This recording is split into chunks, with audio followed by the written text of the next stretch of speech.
Hello everyone, welcome back to my channel. My name is Lara, or Lara Likes Mascara. On this channel, I talk about all things makeup no buy, low buy, and conscious consumerism. So in that vein, I'm going to be talking about my relationship to makeup, how it's changed, and specifically why it's changed as a result or related to my no buy. It is 2022 right now. In 2019, I started a makeup no buy.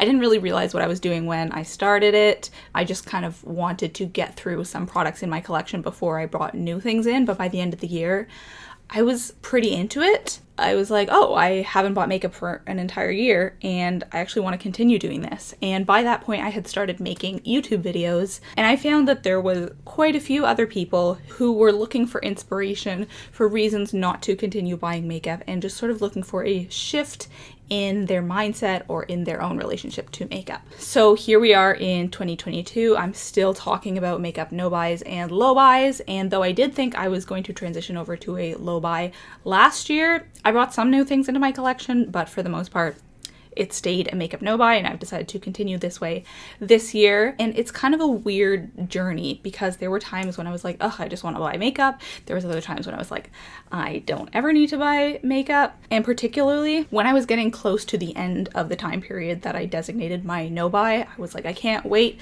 to just buy some new products. And I was really struggling with not being able to buy anything. But by the time I got to that point, I was like, oh, I don't really feel the need to purchase anything. So it's had some ups and downs, but I feel like my relationship with makeup has done an entire 180. So I thought I would talk about how and why that is today.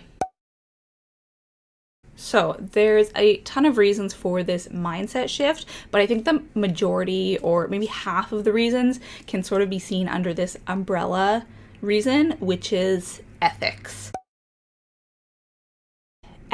Personal ethics was not really something I thought about, I don't know, pre-2018 maybe. I think that 2018 was when I started educating myself a lot more on things like environmentalism, racism, fast fashion, capitalism. I got really into documentaries. I found that a great way to sort of learn. I also started reading way more. I went back to school. I did my master's. So I think all of these helped me in sort of getting a fuller worldview, and I started thinking a lot more about personal ethics and personal responsibility.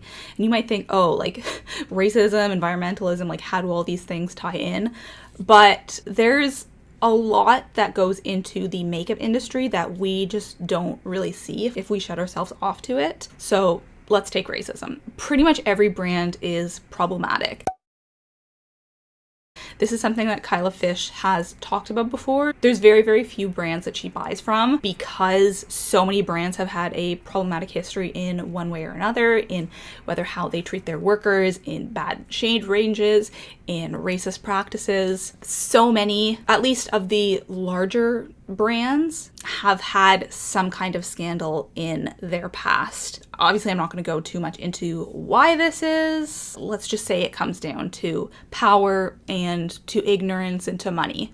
But yeah, if you start looking into any brand, just choose a random large brand and then type scandal or problematic, you will find something that comes up with it. And my personal mindset as well, I don't really want to be supporting problematic brands. So I like to do my research on all brands, and I don't like to support brands that have problematic practices. This does not just apply to makeup, but all kinds of companies. Chick-fil-A recently came to Canada, but the company's owners have done some terrible things in the past. They support anti-LGBTQ organizations. So just as an example, like I wouldn't go to Chick-fil-A, just like I wouldn't give money to insert brand here that has done something fishy. As my personal ethics have developed, I do not want to be supporting bad people, bad companies. And I just wasn't aware of this before. I never thought about like which companies or which brands I was supporting, which ones I was giving my money to before. Like if I liked a product, I would buy it. I didn't ever think about who was behind that product, who was even behind making that product. So that's another thing. That's another aspect of ethics, which is sort of going more into environmentalism. And taking a step back from purchasing makeup allowed me to reflect more on makeup brands and the makeup industry and expose myself to different influencers, different YouTubers, and really become more aware of these issues. I watch a lot more like conscious consumerism type of YouTubers now, and I found that those kinds of people are much more aware of brand controversies. They really keep me in the loop, and so that has been super helpful, rather than, you know, a huge beauty guru who just buys whatever, doesn't really tend to think about what goes on behind the scenes. So that is how my makeup no-buy has sort of affected that side of my makeup purchasing. Another part of ethics is I have now become cruelty-free. I think that I would have done this regardless of if I was on a no-buy, to be honest, because in 2018 I went vegetarian, and then 2019 I went vegan. You know, it doesn't really make sense for me to not consume animal products, but to support cruelty against them through the cosmetics that I buy. But again, the people who I watch now are more socially aware, socially conscious, and the vast majority of them are cruelty-free, or, you know, at least more aware of the ethics behind makeup brands, so that ties in as well. Hi, I should probably clarify this because I don't in this video. I am cruelty-free, but not all of the products in my collection are cruelty-free, because I do still have quite a few products from before my no-buy, when I was not cruelty-free, and also because I have some secondhand products, and those I don't require to be cruelty-free in order for me to bring them in, because I don't feel like I'm directly contributing to the problem in that sense. Some people might disagree, and I might actually change my mind about this if my channel gets bigger, because then I might be seen to be endorsing those brands despite not standing behind them because they're not cruelty-free. But it's like how I feel fine about wearing secondhand leather or fur because I'm not contributing. I think people have different opinions about it, but I just want to clarify why that is. So another aspect of it is the environmental costs. Now, again, in the past couple years, I've become much more aware of environmental issues, the climate crisis. I no longer buy fast fashion, and I realize that, you know, producing cosmetics products is very similar to producing clothing products. Like, a lot of it is just very fast. It's a fast industry, right? It's not slow, conscious producing, especially not when we think about brands like ColourPop. There might be brands that are, you know, much slower, more sustainable, zero waste, but that is not the majority of them, and that is certainly not the large brands. And back before my no-buy, I was buying exclusively large brands. I hadn't even heard of smaller brands. I didn't know that indie makeup brands was a thing or where to get them. So yeah, definitely my mindset has sort of shifted in regards to the environmental issues associated with the makeup industry as well. And this also ties into generally just not really wanting to participate in an industry that is so problematic, that is so inherently environmentally destructive. Because as much as, you know, like I said, there are some better brands, as a whole, the industry, it's like one of the worst, right? Like, in terms of how much waste is produced, how much energy is required, like the beauty industry, it's not great. It's not great. So yeah, there's really no way to tell if the ingredients that have been used in the makeup were ethically sourced, or if the people creating them were properly compensated. Unfortunately, there's not really a label for that. There's certain certifications, right? There's like cruelty-free, there's B Corp certified, there's 1% for the planet, which I think that means that 1% or more of a company's revenues or profits have to go back into an environmental organization. So there's environmental certifications in place, but in terms of telling like how the people who were treated who made it, there's no certification in place for that. So I kind of feel like if you don't know, better to just avoid as much as possible. And I just generally on the whole have been trying to participate less in capitalism, in the real economy. Is that what they term it? I'm perfectly happy to support smaller brands, you know, buying local and everything. But yeah, if I can help it, I love getting items secondhand. I love trading for other items. So there's amazing platforms like Buns. This is a trading platform that I use all the time. Just last night, actually, I traded for a shirt that I got many years ago. I've definitely worn it in videos before, but it was in great condition. I traded it for these beautiful earrings. This woman had a Etsy shop, but during the pandemic it closed, so she just had a bunch of overstock that she was trading for other items. So I've never had hoops this big, and they're so cool. I love Buns. Facebook Marketplace is also another great place to get stuff. If you live in a big city, there's probably places like trading cafes or repair cafes, just trying to facilitate a more circular economy. Because capitalism holds that we live on a world of infinite growth, we do not. There are a finite amount of resources. I'm never gonna like go off the grid or anything like that, but there are definitely ways that I have found to make this possible in my own personal life. And I recognize that a lot of this is because I live in a big city. There's a lot of accessibility around that here. So this is not possible to everyone. But again, all of this is just my own personal opinions and how my own mindset has shifted and my own practices and habits. Hi, editing me here. I think a lot of beauty YouTubers do talk about consumerism. That is a term that I hear thrown around all the time. But you don't hear capitalism thrown around too much. And obviously they are very tied together. And consumerism, talking about consumerism and the issues inherent in it is still kind of pushing the status quo. But obviously talking about capitalism and critiquing that is an entirely different thing. Okay, so another aspect of how and why my relationship to makeup is changed is in terms of the actual tangible cost of makeup. So I used to buy a lot of makeup, but I would buy a lot of it from the drugstore. I would buy a lot of it on sale, which at the time was very, I felt like I wasn't spending very much money because it was a majority drugstore, but it added up because all of my purchases, for the most part, were impulse purchases, and I would end up regretting the vast majority of them. So I wish I knew like what my average makeup spending was, because at the time I probably thought it wasn't very much, but it was still in the hundreds. At least, I would say. And now my taste is a little bit more high-end. I think this can tend to happen as we get older, but also I'm pickier now. I'm more into makeup now, and so I tend to like higher end products, or I want to invest in makeup more. But I am a student. Once again, I'm doing my PhD, so in it for the long haul. And, I probably could justify spending more money on makeup, especially because I have a YouTube channel. But this is just another reason that I'm like, no, another reason not to buy makeup. And I would just rather like save up for more expensive but less frequent products. Indie brands tend to be a bit more expensive. So yeah, actual cost. I had to throw that in as well because I think that is probably relevant for a lot of people. Now, talking about my collection and how it has changed over the years, because it definitely has. No, I haven't brought that many new products in, but a lot of it has gone out. A lot of it I have decluttered. A lot of it I have panned. So my collection has become more and more curated, especially because the products that I do choose to bring in, I'm very selective, and my collection is now highly curated, and I think it will continue to be over time. At least that is my hope. And so the more curated and specific to me my collection becomes, the better. Like, to me, this is a good thing.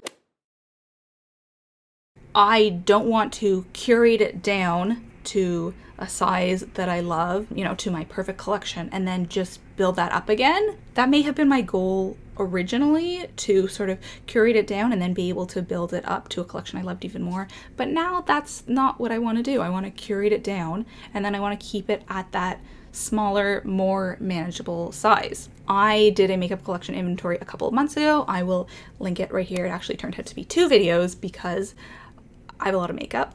I'd never done that before, so it was really a wake-up call to me. And before, I wouldn't have been able to guess how many products I had. I probably would have said somewhere between 100 and 300. That's a pretty wide range.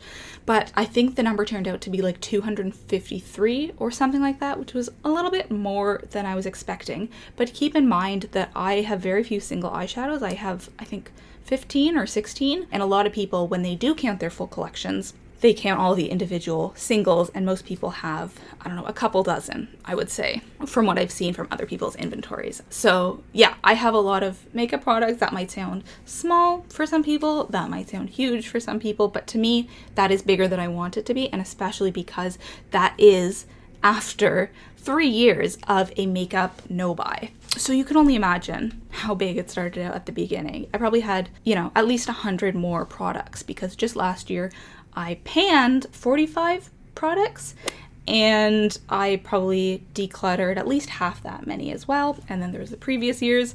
So yeah, let's just estimate that I had 400 products to start with. I don't want to work my collection up to 400 products again. I still have a collection that is too big for me.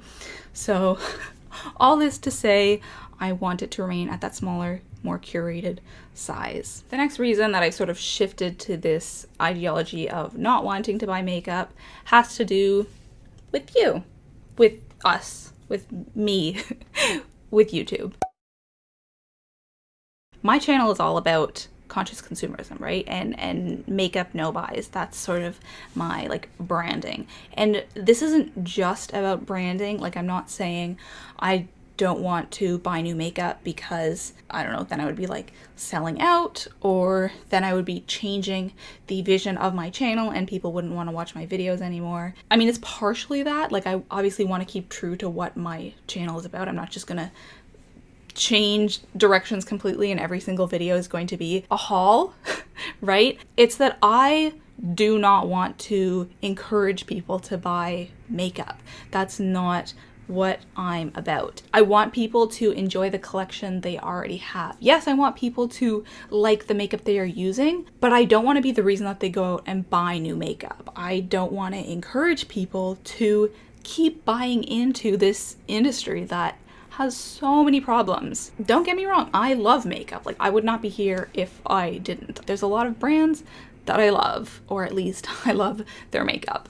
But I think that there's a lot of things that need to change about this industry and even about the YouTube beauty community. And specifically, I think that we are seeing that for sure. We're seeing so many people who are doing more conscious consumerism, who are doing project panning, who are having more curated collections and encouraging that in others, who are going on low buys. But I want to stay accountable. I want to continue being an example of what can happen when you go on a makeup no buy, because it's been so good for me. It's been so good, like, for my collection and for my relationship with makeup and for my actual like makeup that I do. Like, my actual makeup practice has gotten better, the way that I apply it. I think I'm much better at makeup now. I think it looks much better on the whole, and I'm on my 4th year of a makeup no buy. Like, here I am to say that you can do it, and I want to stay doing that. Of course, I would be remiss if I did not mention secondhand makeup in this video, because I talk about that all the time. I mean, of course, I already mentioned buns.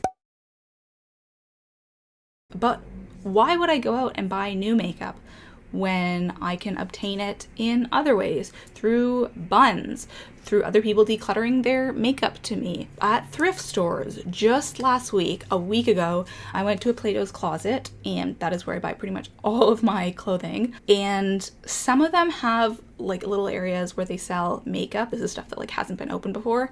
And they had this beautiful NARS palette that I was so tempted by. I'll pop a picture of which palette it was right here. It was $25, which is like a third of the original price. It had never been opened before. Like, it still came in the full packaging that it was in. I was so tempted by it, and I'm still like thinking about that palette now, because eyeshadows is one of the things that like I will allow myself to bring in this year, because I feel like there are some gaps in my collection, which I have talked about in the past. Yeah, just seeing that made me be like, wow, like, I've never thought about buying makeup from Plato's Closet, although I could have before. I just generally don't look in that section, but they sell all brand new. Not brand new, it's been purchased before. It's never been touched. So yeah, there are ways to get makeup secondhand. And these are not things that are like someone's castaways. Like, I am still selective with the items that I bring in that I bought secondhand. I will show some examples of my secondhand makeup, and these are some of my favorite products in my collection. I also get comments pretty frequently, people saying that I'm the reason, or my channel was the reason that they went on their makeup no buy or low buy.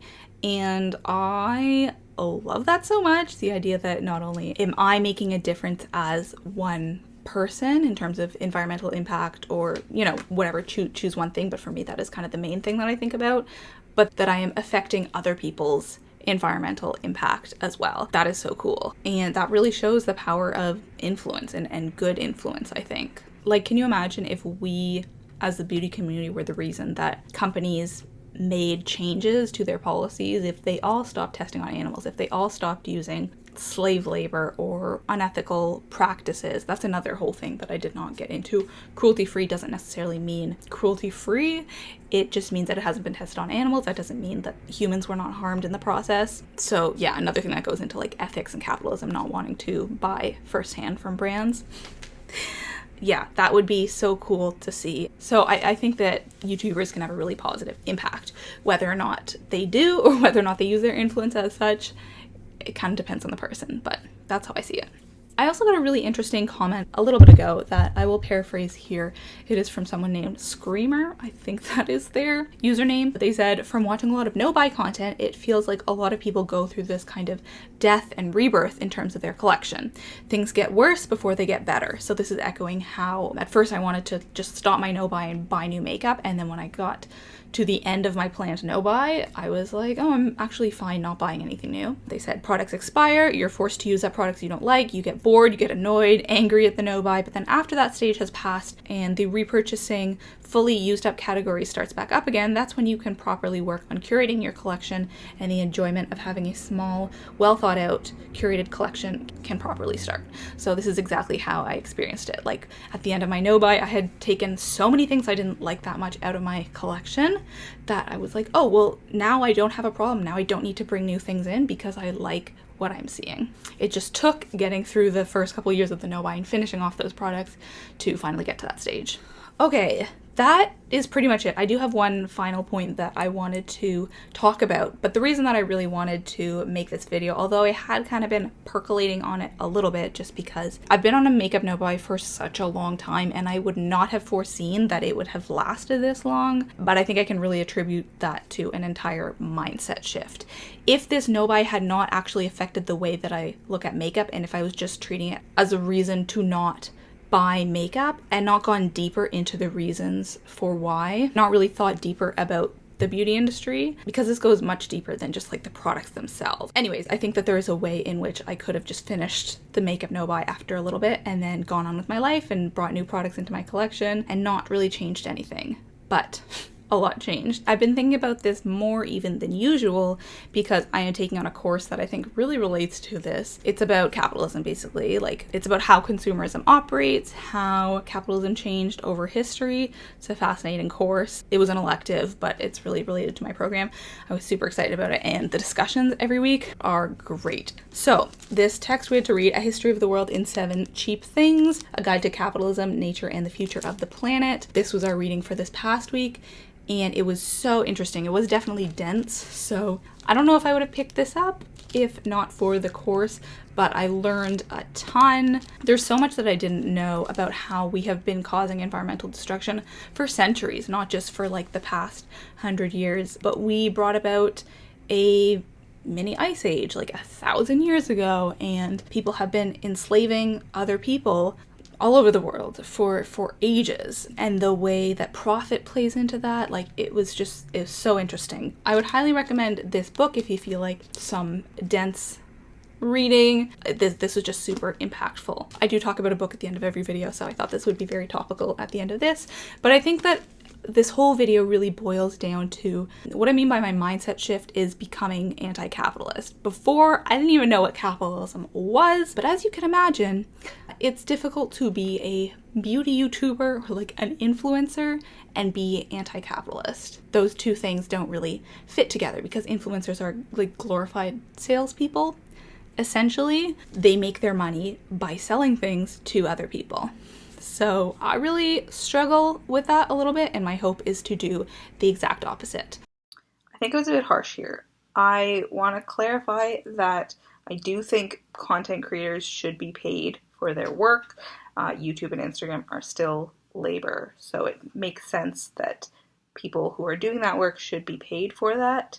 I think I see an issue with the scale at which that happens. Obviously, there's like huge wealth disparities. People are very like susceptible to consumerism.